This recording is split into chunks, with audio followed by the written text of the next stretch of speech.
been talking with school board members, or how are you trying to impress your thoughts and ideas on the actions that the school board will take in regards to the superintendent's position? Well, I think the individuals that are part of the number. Just slide that mic down. Thanks. This coalition represents multiple groups in the community that have been interested and have been following and providing positive kinds of suggestions and outlining, courses of action for many, many years. This is not a new process. So I would say that this group has been actively involved in attending school board meetings, in talking to community groups, in listening very carefully to members of the community who have been adversely affected by the way our leadership has carried out its mandate. People have written letters to the editor, people have done everything they possibly could do, contacted board members, in order to make the needs of our children known. And this has always been primarily about the children. This is not an adult fight between adults. This is really the community saying, our children are suffering, it's unnecessary, it's illegal, we need to pay more attention, and we need to be proactive in supporting their basic human rights and their ability to access the education they need to have full, abundant, vibrant lives.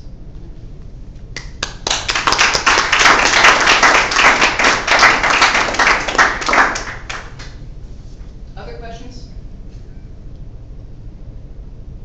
I don't have a question, but I would just like to commend Sherwood. I get a lot of calls. I don't live in Chittenden County anymore. I live in Franklin County. But I do attend a church here who have a lot of students in the Burlington High School system. And I get questioned a lot simply because I was a state commissioner for 6 years. But I always say go to Sherwood, because I really would like to commend you for your comprehensive view of what needs to take place. It does encompass a lot of the individual things that I've been talking to people about, but to see you put it in, package it in one place is just, it's really great.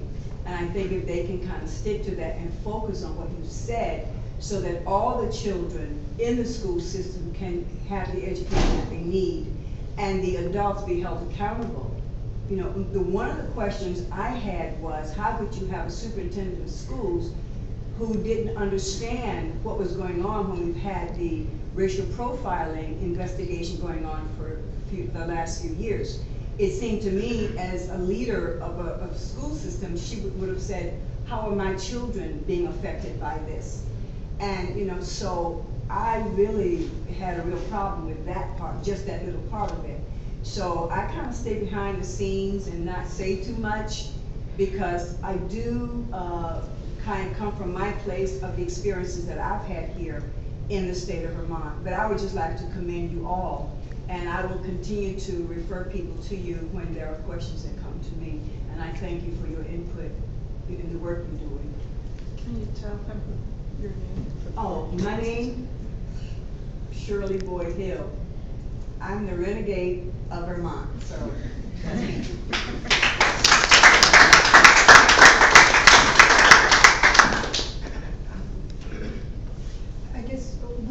I just want to add on to the whole notion that too little too late. In my own perspective, it seems as though there's always been this run to try to put out fires, and what I've witnessed in the past few weeks with a document that was approved by the school board, and also a lot of contentious behavior behind the scenes, questioning people's participation or soliciting a suggestion. I also had Travis negotiate the notions of who's on the inside and who's on the outside. There's a lot of that vilification that marginalizes people. A lot of folks around this table have been vilified as troublemakers, myself as well as yourself, whenever we come forward to speak on behalf of all children. And the big question that comes up for me is, it's like trying to grab a life raft after the ship is sunk. So here we have this document that we can attach ourselves to when there was so much vitriol behind it, being presented to the community, and also finding folks within the community and uplifting them. This is what the power of language does, to label people rock stars or people, you know, people that do the work that we do. We're always vilified as always trying to find a racist up under the rug. But when racism is brought out, then those that don't believe it are exonerated and exalted. And so that's been the contrary behavior going on, as well as colorblindness, the whole notion that racism doesn't exist in our school. And those folks get uplifted while those of us are still asking, why aren't you, as a leader, saying, I need to talk to you about that. You are trying to find ways to inhibit the conversation of racism when people are saying racism exists and they're being thrown out with the bathwater. So for me, this is an attempt to save oneself. All the conversation is about upholding the status quo. And like I said before, there's too much conflict of interest that goes on behind this. And this is the politics of school and education. It is not clean, it is not beautiful. But, you know, we've all taken a risk to live in our space of marginality by opening our mouths and saying enough. And at the end of the day, it's about the youth. Question back here?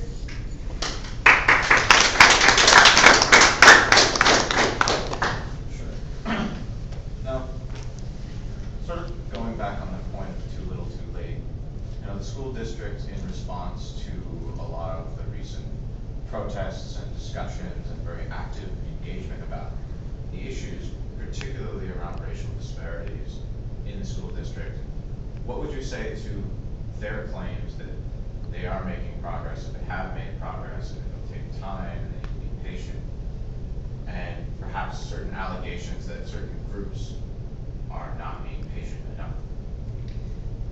You have a history of over 30 years of this issue. How long does one wait? We've had people that have already gone on to the homeland that have paved the way, and I think I talked about them at the beginning. We have race men and women in this state that have fought the fort, and now they are on the other side. So how long do we have to wait? We heard that for a long time when it came to emancipation, when it came to Reconstruction. It's all about waiting. At some point, you get tired of waiting, because I know that I have a commitment that before they put me away, I'm thinking 7 generations down the road. So guess what? They're not waiting, because I'm not ready.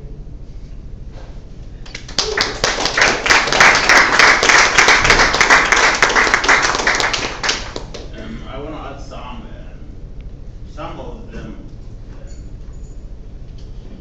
of them are spreading false propaganda. They say that our kids have been kidnapped to do that, have been forced to do that. When I heard that, I disappointed.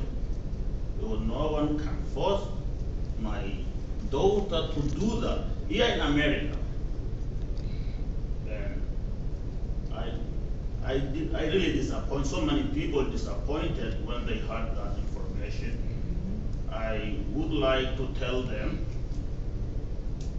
to stop that propaganda. They have to. Shame on them.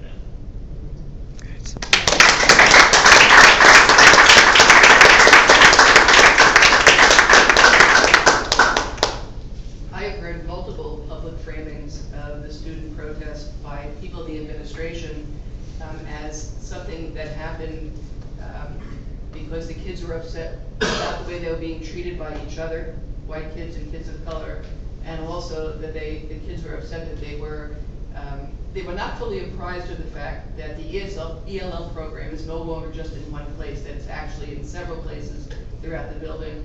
And I find that they trivialized the concerns of the young people who were brave enough to stand up and say that this behavior is not acceptable. These kids were also protesting disparate treatment by administrators and school faculty in many cases.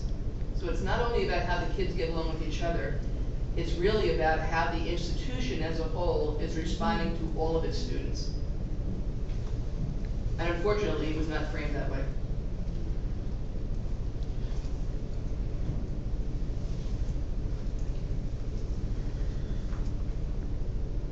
At least for my part of this discussion, I say part of leadership is balance. And one of the things you look for in leadership is the ability to acknowledge failures and faults on a consistent basis as an opportunity to learn and grow. So yes, I do think recently, and by a lot of the hard work of many of the people in the room, that there's been some progress. There's a cultural competency requirement for new hires that's improved the situation. So there have been positive changes. My concern is you can't sort of say that now that we've done these things, the issue is over with. So there needs to be some balance, and leadership and vision says, all right, this is where we are, this is what we've accomplished, this is where we need to go, these are the challenges that still confront us. You need to acknowledge those things. And the idea of, you know, we don't see color, well then you don't see sex, so we don't need different sex bathrooms. You don't see disability, so we obviously don't need ramps. I mean, you can't say that you don't see difference. The question is, when is the difference important in terms of leveling the playing field, if you want to use that language? And when is the difference not relevant and we shouldn't be looking at it? But you can't say that you don't see it. That's like saying you don't see who I am based on a whole bunch of criteria. You don't see the fact I need glasses, for example. So it becomes in part a leadership issue for me of, yes, there have been positive changes, and any organization should put forward, these are the things we've done, these are the things we still need to do, these are some things we tried and aren't working well. But there needs to be a balanced presentation, and that's what I haven't seen. And the presentation has been in response to criticism rather than presenting a more holistic picture.